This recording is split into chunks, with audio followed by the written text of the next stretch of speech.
It's images like this that keep Nur al-Islam working tirelessly. The visual reminders of the deteriorating situation within Myanmar for the Muslim minority Rohingyas. As president of the London arm of a pressure group trying to bring global attention to the issue of the deaths and displacements of thousands, Islam is facing a chronic lack of support from the international community. So far, Britain has expressed concerns and offered to mediate, but more could be done. We think they should do more because this is we are once under the British colonizations, and then we have supported the British government during the Second World War, and so we think the British government still have a moral obligation to take an active role, to play an active role, and to resolve the Rohingya issues. There is great internal opposition to the Rohingyas inside Myanmar.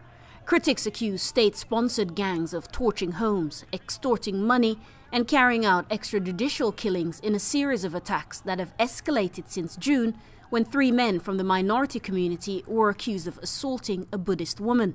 Inter-community tensions have always existed, but the recent spate of atrocities is receiving slow but much-needed international attention. Pressure is mounting on the country's first civilian government and prominent opposition figures like Aung San Suu Kyi to speak out on behalf of the people the UN refer to as one of the most persecuted groups in the world. We have a very high expectation on her. The Rohingya people supported her, but she does not speak out anything for the Rohingya people. This is surprising. This is very, very surprising. This is uncharacteristically silent. This is in the case of Rohingya, she is compromising her commitment for democracy and human rights. That's a very serious state of affairs.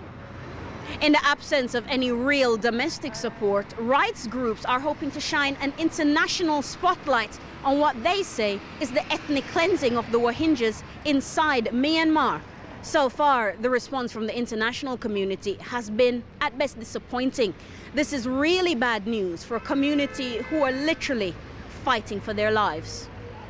Over 1.5 million Rohingyas live outside Myanmar, having escaped a country that does not even accept them as legitimate citizens.